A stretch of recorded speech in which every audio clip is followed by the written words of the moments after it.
dit tout de Djemeldine Benchenouf. Salam alaikum, Azouflaoun. Bonsoir.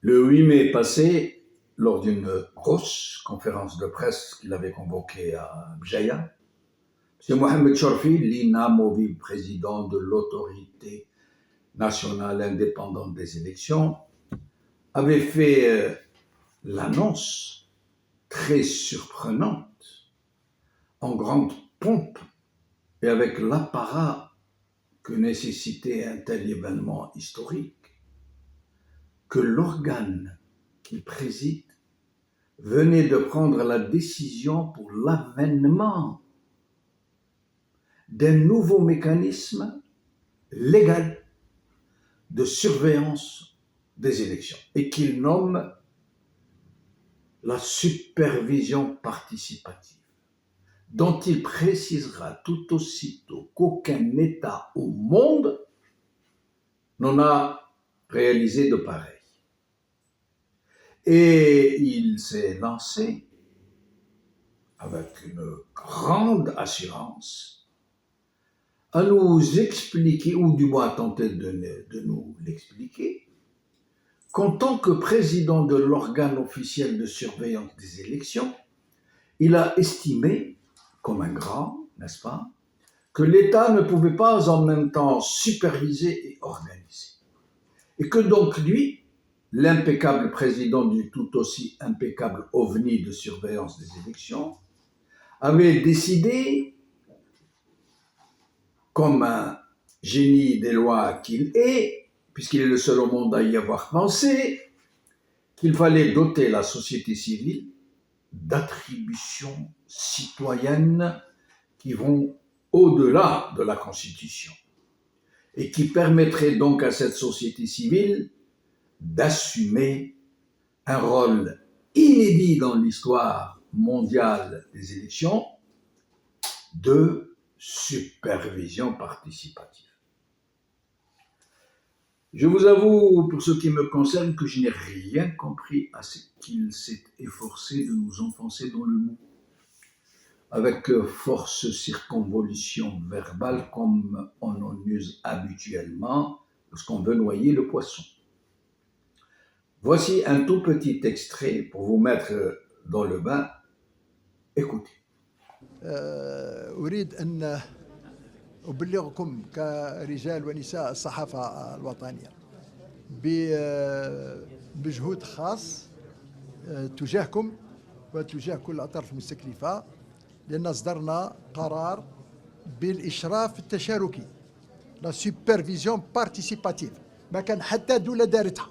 وابحثوا، راكم صحفيين، وابحثوا لا بارتيسيباسيون، لا سوبرفيزيون بارتيسيباتيف، لأن القانون يمنح السلطة، السلطات سوبرفيز لورغانيز وكذا كذا، لكن كيفاش جورغانيز جو مي سوبرفيز، ما شفتها ماهيش منطقية. قلت أنا جورغانيز لا سوبرفيزيون مانيش وحدي، سي با لو سيربون كي سمور بار لا كو، لا، قال الأطراف المستكلفة، الأحزاب السياسية، الممثلين تاع المترشحين، المجتمع المدني، كامل ننظم لهم حسب الطالب بتاعهم كذا كيف يشرفون على العملية الانتخابية بصفة ديمقراطية، سواء كان العمل على مستوى التصويت أو على مستوى معالجة التصويت. Maintenant, si vous voulez vraiment vous faire une idée encore plus claire sur le personnage et sur le machin qui préside, je vous recommande de visionner la conférence en entier. Vous serez édifiés. Vous allez écouter ce monsieur, entre autres énormités, nous dire que son autorité nationale, etc., a supervisé avec succès l'élection de toutes les institutions qui sont en place aujourd'hui. Autrement dit, nous dira-t-il, les municipales et les législatives. En omettant toutefois, est-ce là un oubli révélateur, de nous dire que son machin a aussi supervisé les élections présidentielles, les dernières, et le référendum pour la Constitution, le dernier, alors que ces deux élections ont se sont distingués par le plus grand boycott massif qui soit dans l'histoire de l'Algérie. En fait, et juste pour dire les choses comme elles sont vraiment, cette autorité de surveillance des élections n'a rien supervisé du tout. Elle a juste contribué, comme d'autres bidules à son image, à couvrir la fraude électorale, à couvrir dans le sens de dissimuler, sans réussir par ailleurs à leur donner à ces élections une quelconque crédibilité, puisque la fraude est tellement grossière dans ce pays qu'elle en est devenue normale, voire même qu'elle s'est moralisée, puisque lui-même, ce même monsieur, affirme mordicus et tout le temps qu'il ne doit pas seulement au peuple algérien de veiller à l'honnêteté de ces élections, mais qu'il en est responsable devant Dieu lui-même, qu'il a pris à témoin, yashhad alayya. Et il ne rate pas une occasion de le rabâcher avec la même mine blindée, le même wajham qasdar que nous lui connaissons.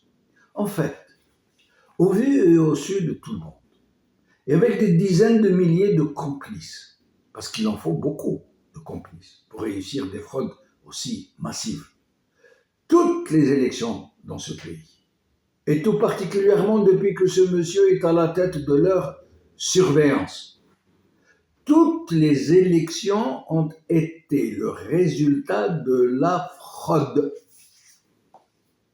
La voix des électeurs a été systématiquement détournée jusqu'aux personnes décédées qui continuent de voter, jusqu'aux militaires qui votent plusieurs fois dans plusieurs bureaux de vote, jusqu'aux abstentionnistes qui votent sans le savoir, et jusqu'aux urnes qu'on bourre à ras-bord.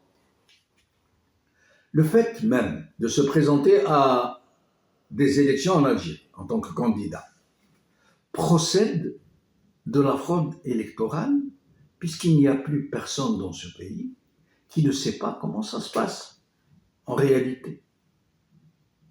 Le fait même qu'un régime aussi illégitime, aussi grossier, aussi brutal, qui ne recule devant aucun moyen pour garder le pouvoir jusqu'à exterminer des centaines de milliers de citoyens, jusqu'à en incarcérer un grand nombre, jusqu'à institutionnaliser la corruption de masse et le mensonge politique, laisse imaginer aisément qu'un tel système ne peut pas mettre en place une vraie autorité qui puisse vraiment surveiller les élections qu'il organise et dont il décide à l'avance des résultats.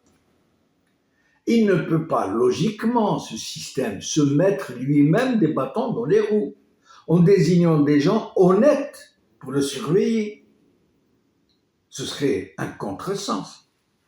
Ils l'ont choisi donc, dans la réalité, parmi les plus corrompus, parmi les plus rompus au mensonge et à la tromperie, pour donner le change, pour faire croire à de l'intégrité électorale. Ça coule de source.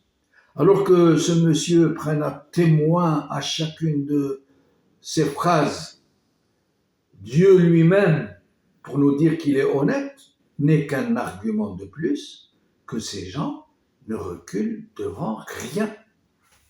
Tout le reste, c'est du baratin, ou du pipeau si vous préférez.